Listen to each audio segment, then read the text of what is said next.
هنوزم میخواین گیتی با ظفر ازدواج کنه؟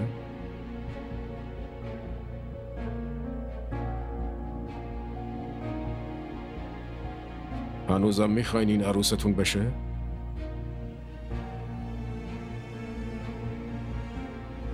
معلومه که نه.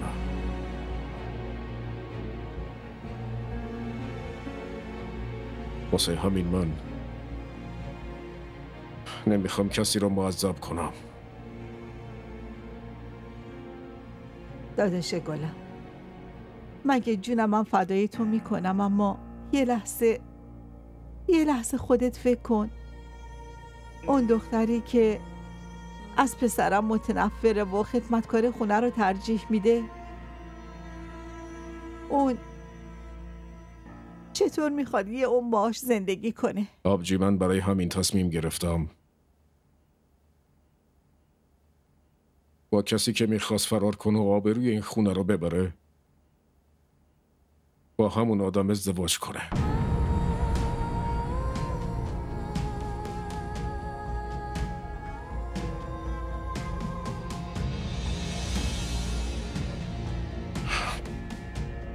اینجوری میتونیم جلوی فاجعه رو بگیریم. بابا شما چرا به من اعتماد ندارید؟ من با این آدم فرار نمی کردم.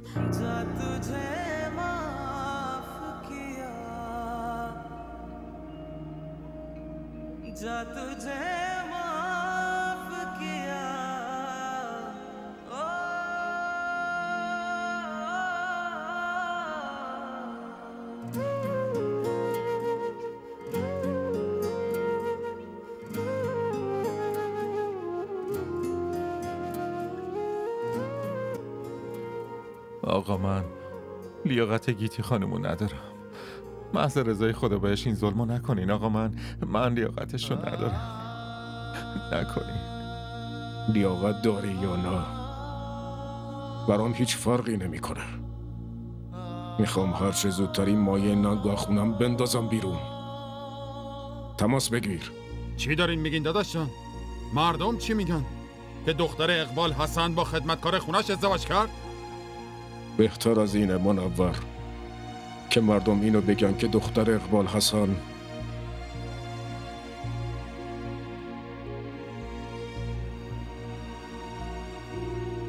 با خدمتکار خونه فرار میکرده. نه ولی داداش جان شما کافیه منور. تصمیممو گرفتم.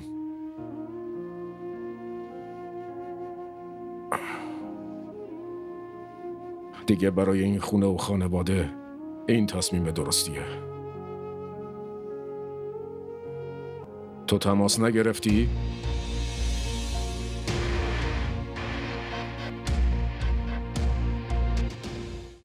بله درسته. قدسیه، کفشا و عصای منو بیار. چرا؟ در این جایی میری؟ خونه آقا اقبال. خونه آقا اقبال چرا؟ تماس گرفته بود، منو صدا زده. بعد این همه مدت زنگ زده گفته یهویی پاشو بیا اینجا؟ این همه سال چرا تماس نگرفته؟ منم به این که فکر میکنم نگرانم. صداشم عجیب غریب بود. خدا به خیر کنه. نکنی میخواد از بهادر بهتون شکایت کنه ها؟ آدمای پولدار همه قد نشناسن والا. این همه براشون جون میکنه نمیبینن، اما یه ذره خطا سر میزنه خراب میشن سرش. از پیش قضاوت نکن قدسیه. شاید مسئله دیگه ای باشه. برو عصامو بیار. شما چجوری میخواین تنها برین؟ منم میام. نه خیر لازم نیست تو هم بیای، فقط منو صدا زده. خودش ماشین میفرسته، تو عصامو بیار. باش. حالا که میرین حرف بزنین بهشون بگین حقوق بهادرم زیاد کنن. بهش بگین به بهادر بگه با نارین ازدواج کنه. از آقا اقبال حرف شنوی داره، حتما به حرفش گوش میده. ای وای خدا، اول بذار برم اونجا. نمیدونی موضوع چیه، تو خواسته‌ها تمومی نداره. خب تو ذهنت باشه دیگه.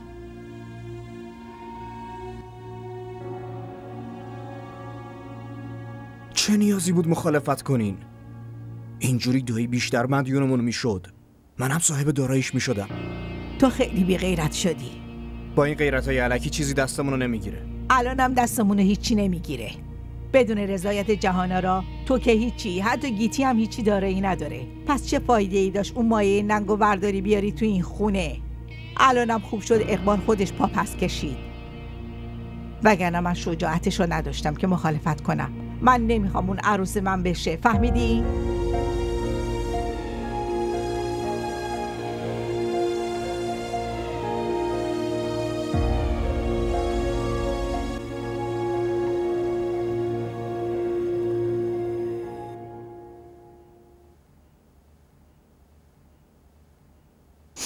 برای کسی که با خودش دشمنه آدم میتونه چی کار کنه؟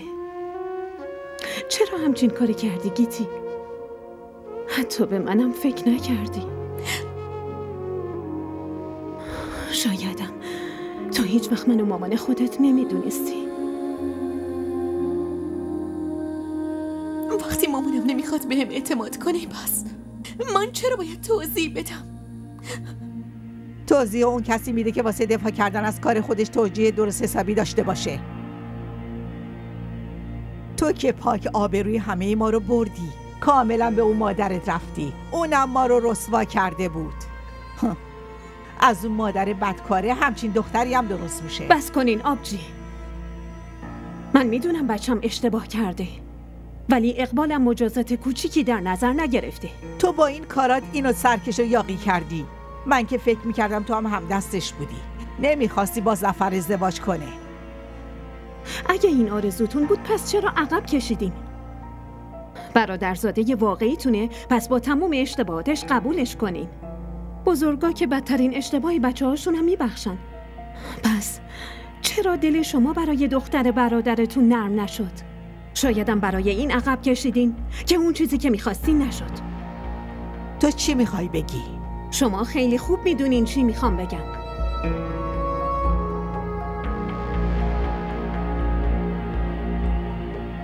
اقبال کار درستی میکنه که بهت روی خوش نشون نمیده. برای اینم هر اتفاقی که میفته کاملا درسته و حقشه.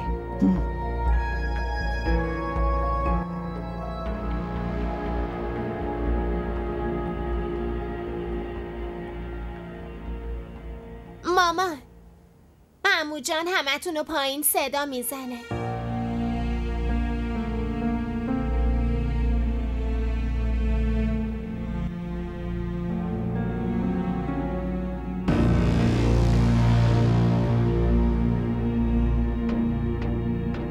یادتو به هم سیلی زده بودی بهت چی گفتم؟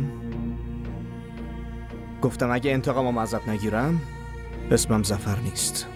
برگم شو. در اصل من میخواستم تو را از زندگیم بیرون کنم. درست همینجوری. چی بهش میگن؟ اگه چیزی رو واقعا از ته دلت بخوای پس کائنات هم بهت کمک میکنه.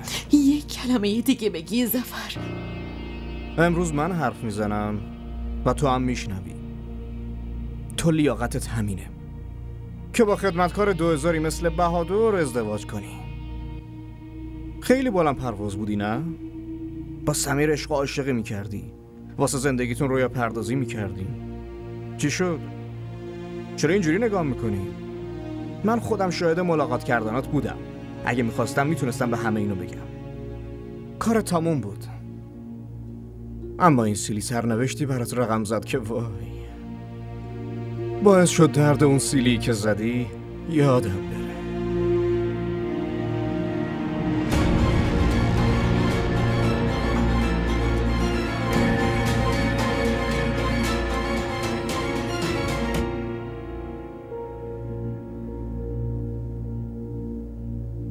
با رفتنت به اونجا ممکنه مشکل بزرگتر بشه. به اینم فکر کن اونا خانواده زندادشت هستن، هم برای اونو هم برای ما آبرو نمیمونه.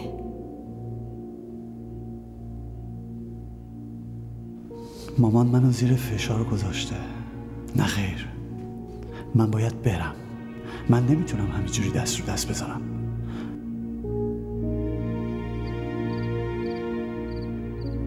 آقا سمیر، شما دارید جایی میرید؟ بله. برمیگردین کراچی؟ نه عمو جان، بر نمیگردم کراچی. پس کجا میخوایم بریم؟ خواهش میکنم اینقدر ازم سوال نپرسید.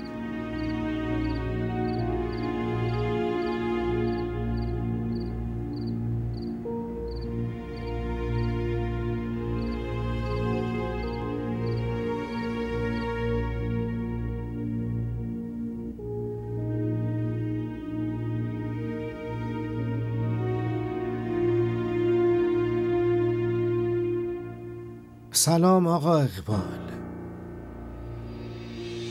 بهادر، این چه وضعیه پسرم؟ وای خدا. برو خدا تو 1000 مرتبه شکر کن مغنبر که پسرت هنوزم نفس میکشه. اگه من خبردار نمیشدم و کارشو انجام میداد، الان باید جسدشو تحویل میگرفتی. اما آقا منور مگه چی کار کرده؟ بهادر تو بگو پسرم. چیو میخوای ازش بپرسی؟ از من بپرس تا بهت بگم. میدونی چی کار کرده؟ به ناموس ما دست درازی کرده. میخواسته دخترمونو فریب بده. منور، بذار من حرف بزنم. قنبر، من میخوام دخترم با بهادر ازدواج کنه.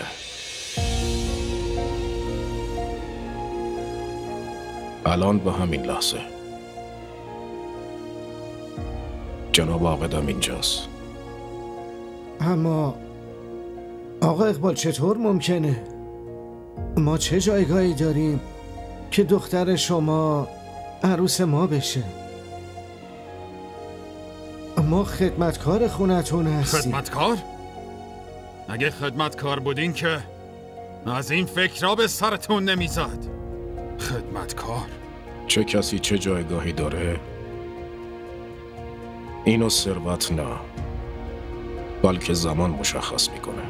اما خب بگی چی شده؟ چطور اینقدر ناگهانی آقا اقبال؟ و تازه بدون مادر بهادر، بدون خواهراش، این چطور ممکنه؟ من اونقدر وقت ندارم که با آرزوهای همسرت و دختراتم فکر کنم. اما آقا اقبال. بابا اقبال خان هرچی که میگن قبولشونی.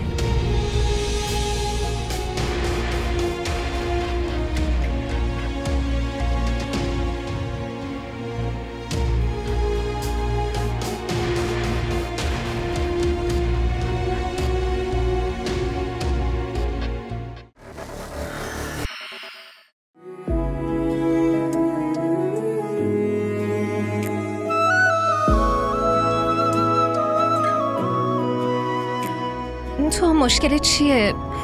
چرا همش به من نزدیک میشی؟ بشین سر جات. خب تو مشکلت چیه؟ تو هم سر جات بشین. هی چرا میری عقب آخه؟ کوئی تو ہو میرا اپنا کوئی تو سہارا ہو غم میرے ٹھہر تو جائیں کوئی کنارہ ہو.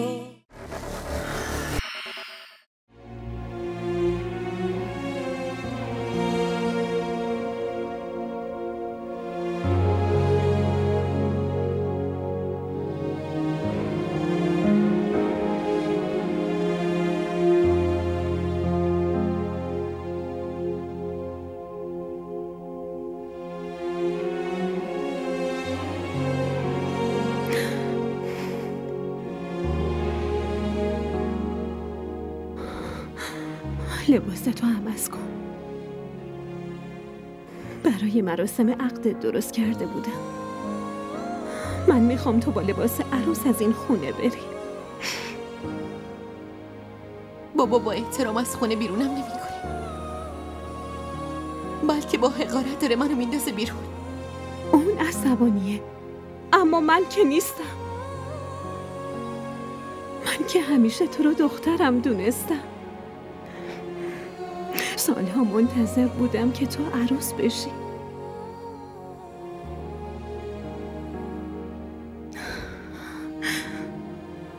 ببخشید مامان، لباس عروس نمی پوشم.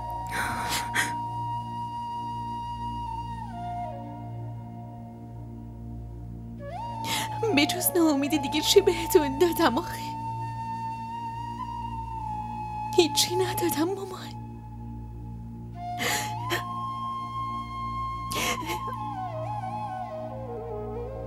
من عروس که هیچی، حتی لیاقت دختر بودن شما رو هم ندارم. منو ببخشین مامان، منو ببخشین. معذرت میخوام. اینجوری نگو دخترم، لطفاً منو ببخش. کاش میتونستم یه کاری برات بکنم. من هیچ کاری نمیتونم بکنم، فقط میتونم برات دعا کنم گیتی.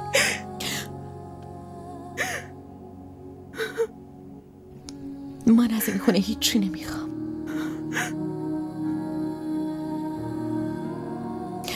حتی دعا.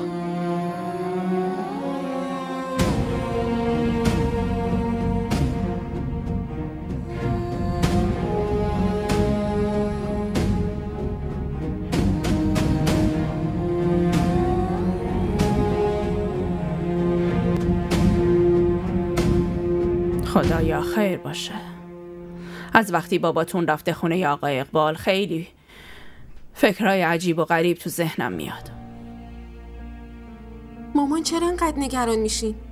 فقط دعا کنین باباتون با آقای اقبال حرف بزنه. چه حرفی مامان؟ همین که اون به بهادر بگه که با نارین ازدواج کنه. مامان چرا به داداش زور میگین؟ اون نمیخواد با نارین ازدواج کنه. حتی از نارین خوشش هم نمیاد. اون برای ازدواج با نارین بله رو بگه تا خالت واسه جمشید خواستگاری این خواهرت بیاد دیگه. مامان شما به خاطر رعنا میخواین داداشو بدبخت کنی. مشکل تو چیه؟ مشکل من اینه که اینطوری نه تو خوشبخت میشی نه داداش. خواهرمونی داری نفرین میکنی؟ من نفرین نمیکنم خواهرم، دارم سعی میکنم واقعیت رو بگم. داد و ستد برای کار و تجارته، نه برای ازدواج. باشه بس دیگه، شما الان بحث نکنین، فقط دعا کنین خیر پیش بیاد. این باباتون کجا مونده؟ जा तुझे माफ किया जा तुझे تو جا توی قلب منه، عشق دوران بچگیمی. وقتی این عکسو میتونم از بچگی ازش مراقبت کنم، پس از عشقم میتونم مراقبت کنم.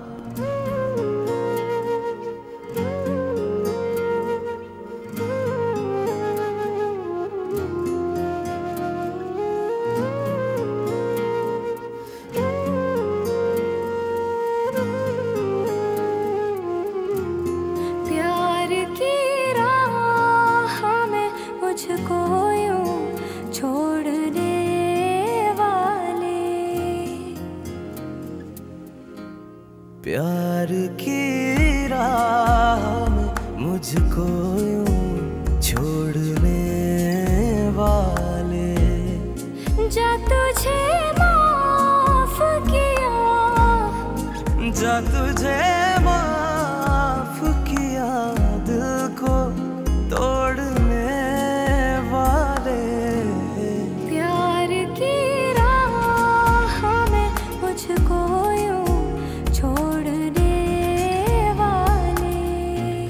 सितम है खुदाया क्यों प्यार बनाया जो लूटे दिल का जहां दिल इतना रुलाया है गम मुस्कुराया कि अपने हैं अनजान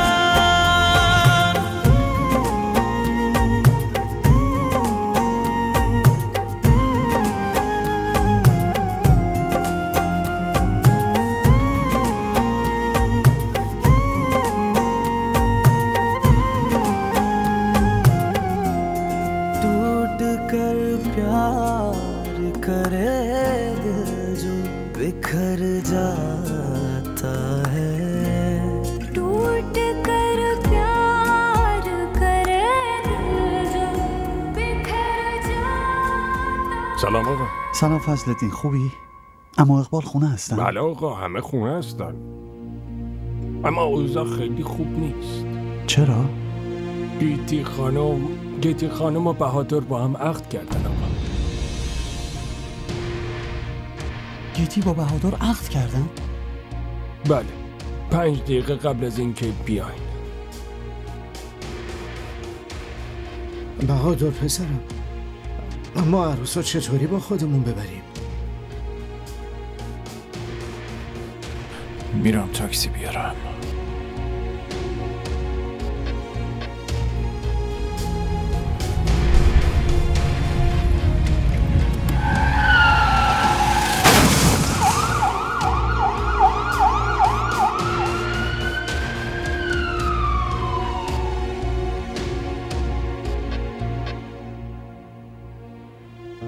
اقبال،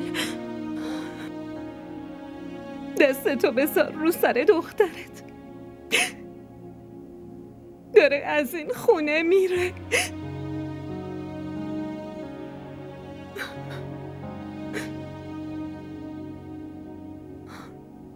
من از این خونه نه بلکه از قلبشم بیرون شدم. من دیگه با شما هیچ ارتباطی ندارم. شما برای من و من برای همتون مردم. هیچ وقت دیگه صورتمو نمیبینید. گیتی،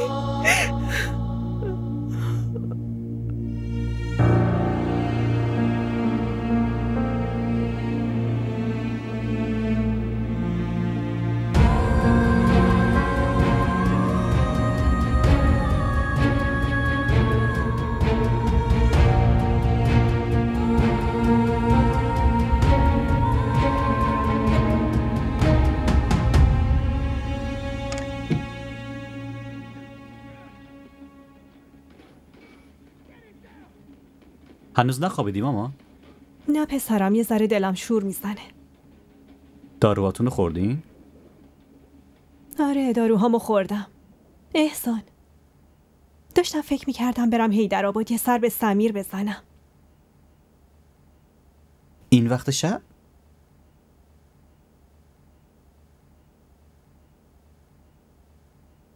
دلم خیلی داره شور میزنه. حس میکنم اون خیلی ناراحته.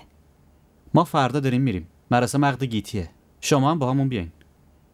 من اولش نگفتم چون حالت خوب نبود مامان. راستش من با اون حرف زدم. اون خیلی ناراحت به نظر میرسید. دلم داره شور میزنه. میخوام برم پیشش. کاری که واسش به حیدرآباد رفته بود خوب پیش نرفته، واسه همین میخوام برم. تو فقط به رفی بگو ماشینو حاضر کنه من برم. الان که شب دیر وقته، من و فریهم باهاتون میایم مامان. نه اصلا لازم نیست به فریه چیزی بگی. اونا خونه‌شون جشن دارن، ناراحت میشن. پسرم، من الان فقط به خاطر سمیر دارم میرم. پس اجازه بدین من باهاتون بیام. دارم میگم نه. تو طبق برنامه ریزیت بیا. یالا پسرم، من میخوام به خاطر سمیر برم اونجا. باشه، به رفی خبر میدم.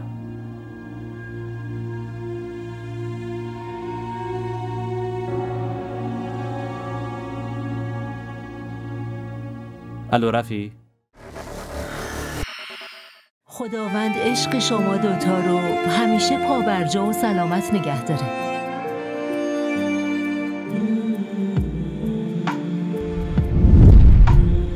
تا امروز فقط زنزلیل شنیده بودم. امروزم با چشمای خودم دیدم. که نکنه آدمای حسود عشق شما دوتا رو چشم بزنن.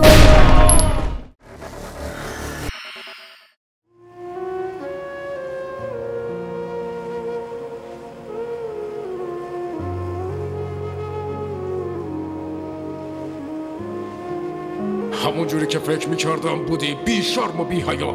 بالاخره نشون دادی دخترمون زنی که بدکار جهانا هستی.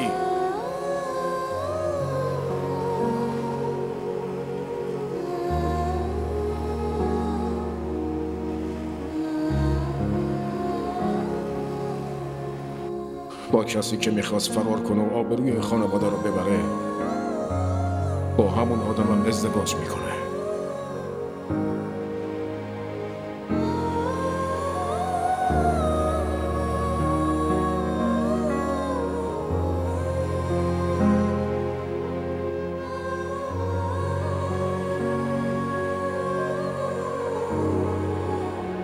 जा तुझे माफ किया जा तुझे माफ किया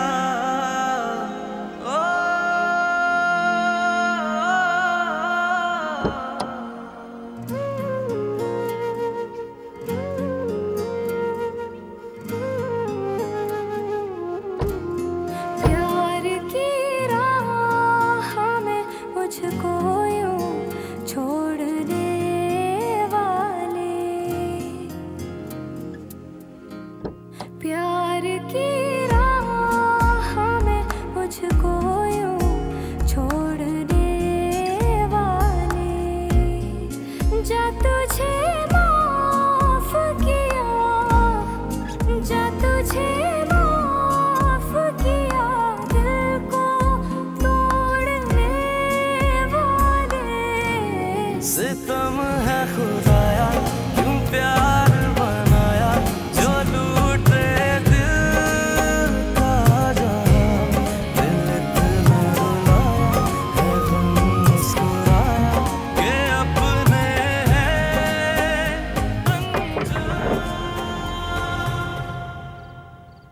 وای از دست شما آقا قنبر، شما پدر و پسر منو نصف جون کردین. این چه شده؟ وای خدای من، بچم چی شده؟ بیا اینجا بشین ببینم. وای خدایا چی شده؟ این کیه؟ دختر آقا اقبال مگه نه؟ آره قدسیه، این دختر آقا اقبال گیتیه، از حالا دیگه عروسته.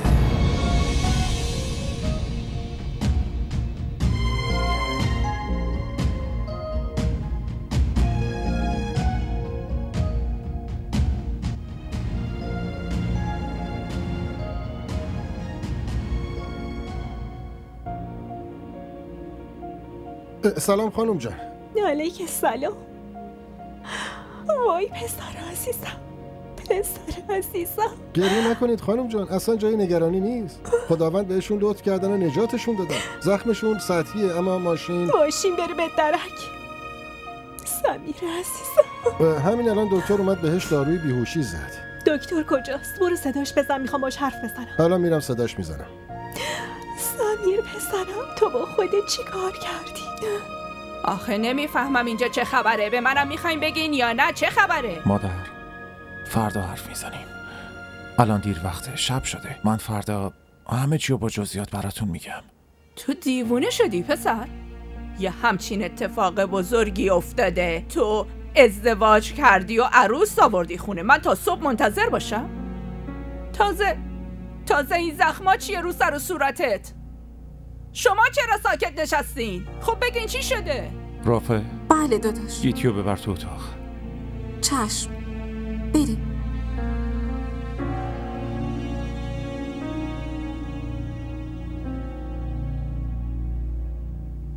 زود باش بهم بگو دیگه، دارم از دست دیوونه میشم. شما عصبانی نشین، من به شما همه چی رو میگم.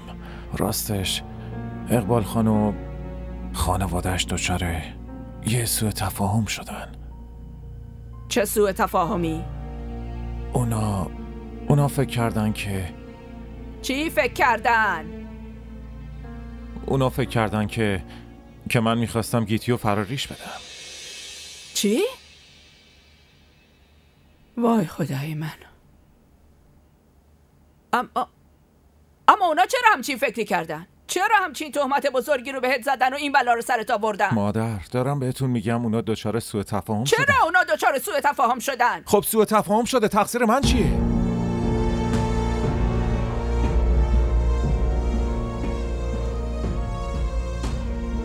خب شما یه چیزی بگین، چرا ازش چیزی نمیپرسی؟ قدسی تو خودت بپرس، من که جرأت ندارم چیزی بپرسم.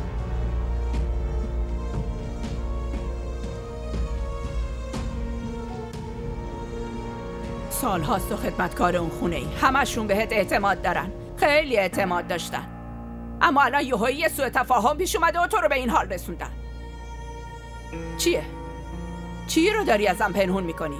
نکنه اینطوری شده که واسه پنهون کردن گناه دخترشون باد معامله کردن و تو هم وفاداری تو اثبات کردی. در مورد مامانش چه حرفایی که نشنیدم. مادر بس کن دیگه. چتون شده؟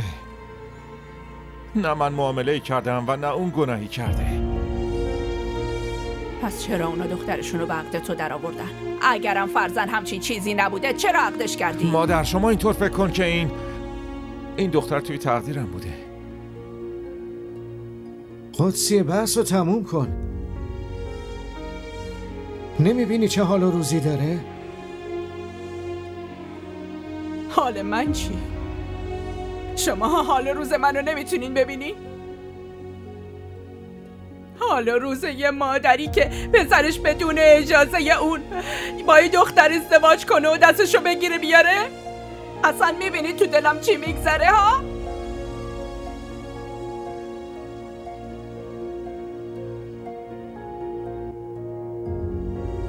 بهادر تو برو تو اتاقت.